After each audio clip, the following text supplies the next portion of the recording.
dari awal sebelum kejadian itu sudah ada hal-hal yang meragukan. Hal-hal yang meragukan sampai orang begitu mudah menyerang.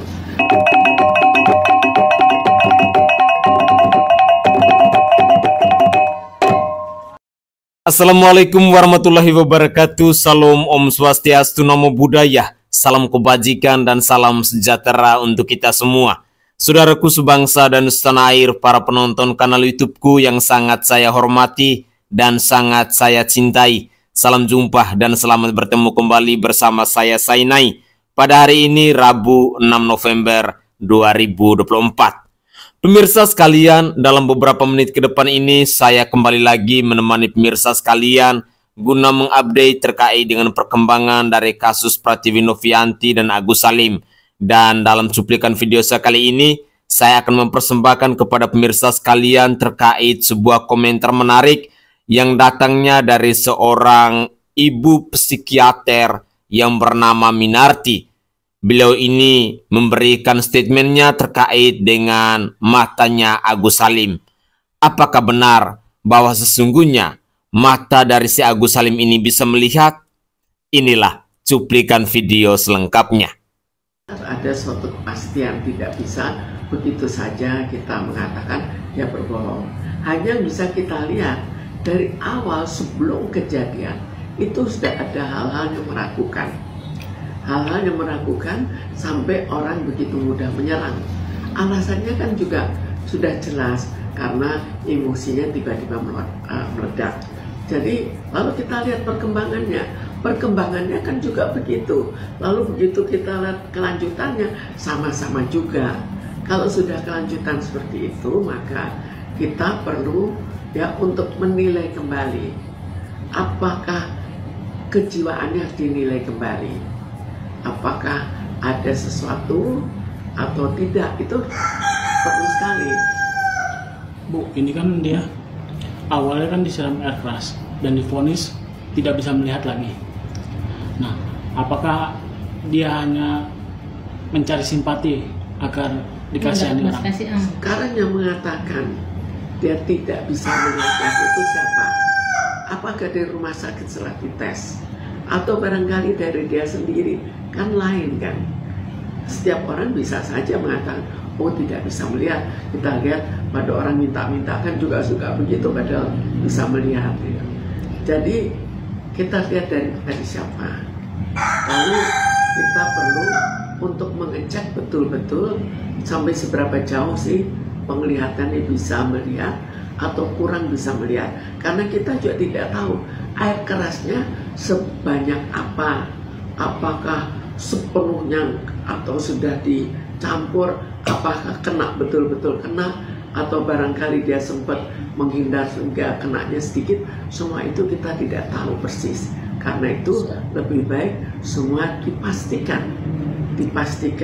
melalui prosedur rumah sakit. Tapi kan kabarnya juga ada rekam medisnya juga, Bu, tentang kesehatan matanya si Agus. Namun pas Agus dihadapkan dengan salah satu lawyer memberikan uang untuk membeli AC, tapi dengan nominal yang fantastis, dengan uang dolar gitu, Bu. Terus dia tahu gitu, Bu, bahwa uang itu, dan di saat disuruh menebak warna apa dompet si lawyer tersebut, dia bisa menebak, ya. Katanya ada cahaya. Kalau dia sudah bisa menebak, artinya dia bisa melihat kan. Jadi mungkin penglihatannya tidak sempurna, tapi taraf masih bisa melihat. Jadi mungkin itu juga masih bisa diobati. Jadi kalau diberikan uang cukup, ya mestinya ya diobati gitu. Tapi katanya dia bisa sendiri kan, tadi katanya udah divonis. Bisa bicara mujizat. Lalu alasan kita apa? Kan kita lihat sebagai manusia biasa, tidak bisa kita percaya begitu saja tiba-tiba ada mujizat. Tapi semua diikuti secara medis, secara fakta yang kita lihat. Nah, Bu, kalau misalkan pihak rumah sakit salah untuk memberikan informasi seperti yang di awal dibilang, diketahui bahwa dia tidak akan bisa melihat kembali, sebenarnya ini perkaranya gimana sih, Bu? Sekarang kita lihat kembali. Jadi ini kalau dalam hal bicara biasa, atau sudah dibuatkan visum. Kalau sudah dibuatkan visum, itu sudah lebih jelas. Apakah itu hanya awal, lalu berdasarkan kata-kata itu akhirnya kata-kata dari Agus akhirnya membuat kesimpulan sementara, atau itu kesimpulan tetap, itu kan lain lagi. Kalau untuk dari Agus sendiri, dilihat dari perilakunya, dia bisa disebut sakit mental juga nggak sih, Bu? Ya, itu perlu kita nilai, perlu kita cek apakah ada sakit jiwa di balik semua itu, karena memang ada hal-hal yang janggal dari awal. Mungkin nggak sih Bu, faktor-faktor dari misalnya dari sang istri atau dari ini, karena kan melihat faktor yang dari awalnya kan berawal dari donasi ya Bu, mungkin dari bisikan-bisikan itu merubah sifatnya Agus. Sebetulnya itu, donasi itu orang tidak semudah itu diberikan donasi berubah. Yang bisa berubah adalah emosinya, gembira, stres, sedih karena ya matanya, itu juga bisa. Tapi tidak bisa merubah total, sehingga misalnya orang kalau memang ada gangguan jiwa akhirnya terjadi perubahan total, itu tidak sampai sejauh itulah. Jadi kalau memang ada gangguan jiwa, maka ini akan kelihatan dari kata-kata yang diucapkannya. Walaupun untuk kepastian harus tetap didiagnosa dengan pasti dan dibuatkan visum di rumah sakit jiwa, di rumah sakitnya bagian jiwa misalnya.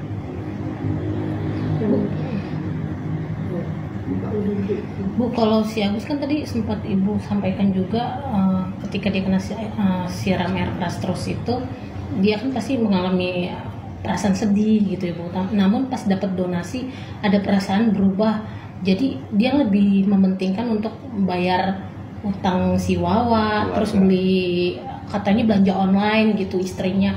Sebenarnya perubahan sifat atau sikap kayak gitu hal wajar atau gimana sih Bu, ketika manusia dihadapi dengan ada begitu banyak kejanggalan yang ditemukan dari awal.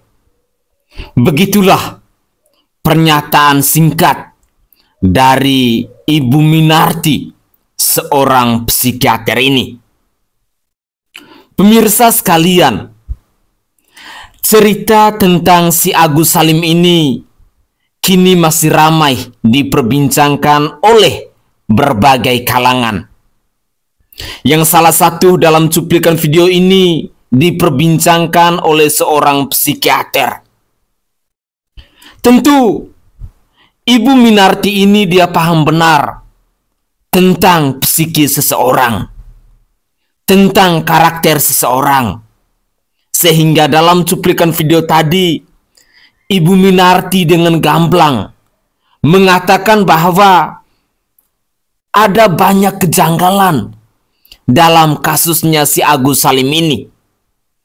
Awalnya katanya tidak bisa melihat, tahu-taunya bisa melihat. Awalnya katanya tidak ada harapan, tahu-taunya ada harapan. Atau dalam konteks lain, awalnya katanya tidak butuh uang donasi, lebih mementingkan harga diri, tahu-taunya sekarang cari uang donasi itu.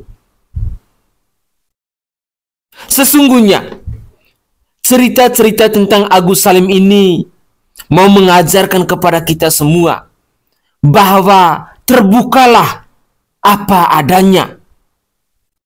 Jangan pelin-pelan, jangan sembunyi tangan, jangan sembunyi rupa. Sekali lagi, terbukalah apa adanya. Kalau memang matamu itu bisa melihat, katakan dari awal bahwa matamu itu bisa melihat. Jangan mencela-mencelek. Kalau memang telingamu itu bisa mendengar, katakan bahwa telingaku ini bisa mendengar. Jangan mencela-mencelek. Tetapi sesungguhnya, dari cuplikan video yang disampaikan oleh seorang Ibu Minarti yang adalah seorang psikiater ini, beliau mau mengajarkan kepada kita tentang keterbukaan diri. Beliau mau mengajarkan kepada kita bahwa katakanlah yang sesungguhnya. Katakanlah yang sebenarnya. Biar tidak menimbulkan kecurigaan. Biar tidak menimbulkan prediksi-prediksi yang lain atau spekulasi-spekulasi liar oleh masyarakat Indonesia. Dan apalagi oleh para donatur.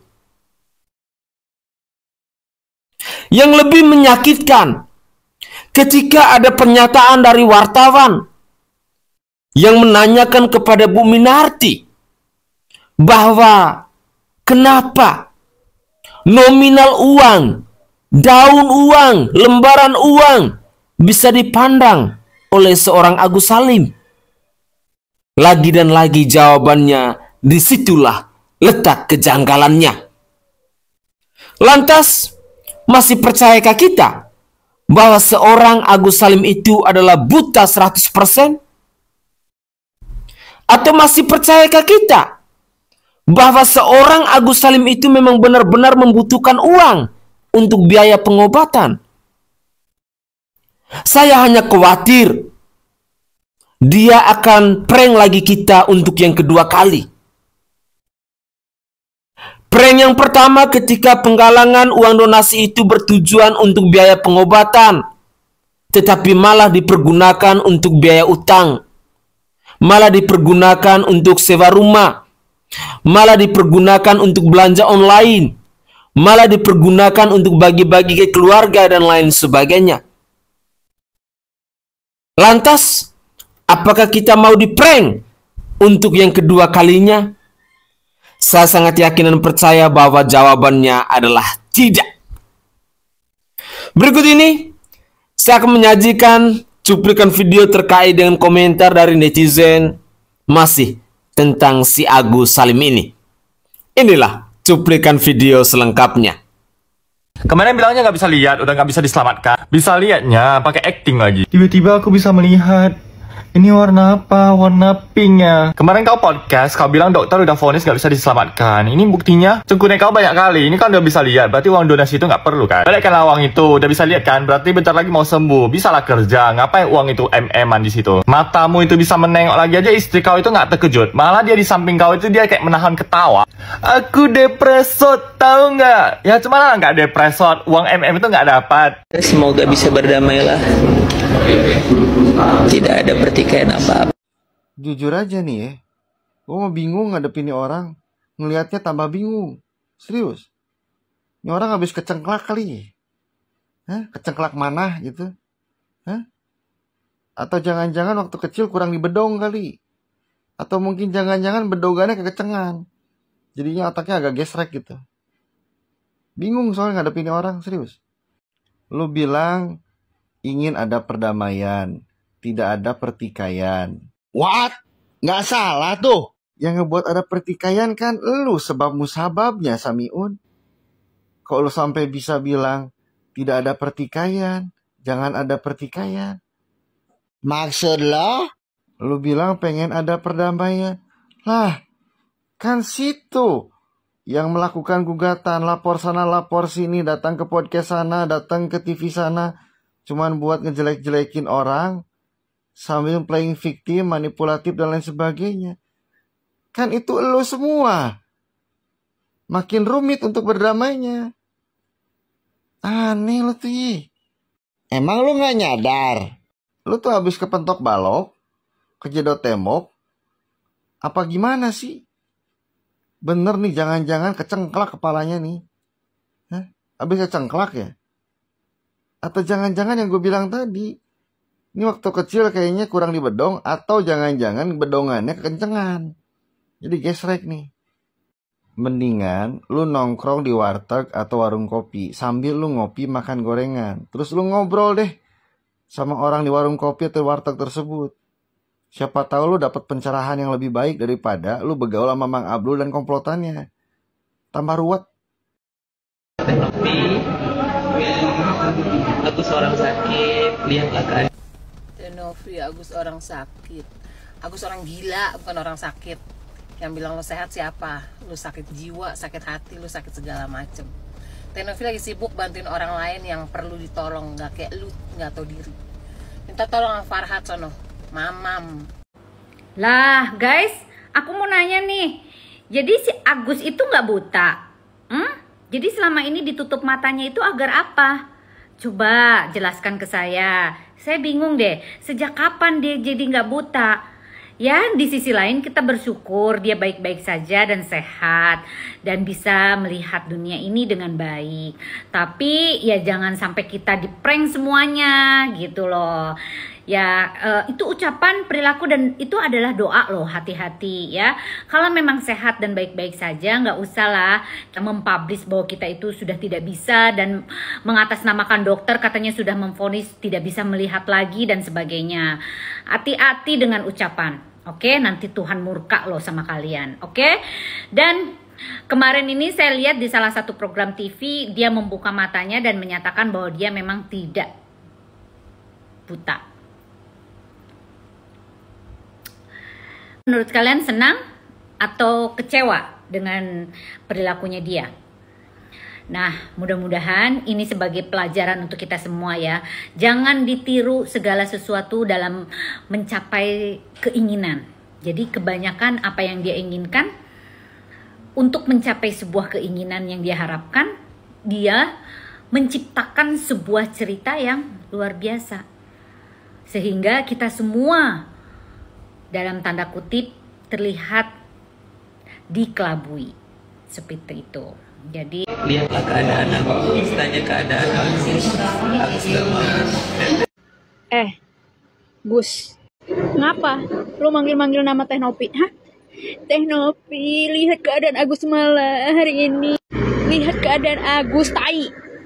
Kemarin dari zaman buah duren berbuah tuh, tumbuh biji buah duren. Teh Nopi udah ngubungin lu buat berobat. Ayo Gus, kita berobat. Tuh, bini lu yang di-chat WA sama dia. Sekarang gak bisa pakai BPJS. Mau kayak mana lu? Mau ambil duitnya buat berobat? Gak bisa segampang itu. Kenapa? Kenapa lu pasang muka lu melas-melas, Sumpah nih orang bikin kesel. Sumpah deh. Gila. Sekarang lu mau berobat nih, mau berobat lu sekarang nih, kagak ada gunanya. Pemerintah aja kagak mau pakai BPJS, apalagi Teh Nopi. Kenapa lu sekarang panggil-panggil nama dia? Gue tanya sama lu Gus, kenapa sekarang lu panggil-panggil nama dia? Kemarin lu jelek-jelekin dia, mau apa lu? Mau ambil tuh duit buat lu berobat? Kagak usah. Sumpah pengen gue jambak tuh mulutnya. Teh Nopi, nggak usah Teh Nopi, nggak usah.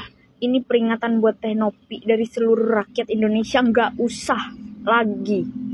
Dia udah nggak ngegubris Teh Nopi dari awal. Teh Nopi dari awal kasus ini muncul, dia udah nggak ngegubris Teh Nopi untuk diajak berobat. Jadi nggak usah capek-capek Teh Nopi. Aku seorang sakit, lihatlah keadaan aku, tanya keadaan aku. Bacot. Dari awal juga Manopi itu udah bilang lu harus berobat. Lu berobat aja, jangan jalur BPJS. Ketika ada billingnya nih, ada rinciannya, pengeluarannya, tinggal lu laporin ke Manopi. Lu kalau mau berobat aja, gak usah lu pakai BPJS. Maupun ngapain lu memperjuangin BPJS. Kagak ada otaknya lu ya. Manopi itu walaupun lu laporin, tetep dia itu bakal ngeluarin duit elu. Tinggal lu berobat sama Cipto jalur eksekutif. Nanti ada tuh rincian biayanya. Oke guys, itu adalah komentar-komentar dari netizen dalam menanggapi si Agus Salim yang lagi jual sedih ini. Ya, kalau kita mau flashback kembali, mau melihat kembali si Agus Salim ini, kita semua pastinya rasa sakit hati.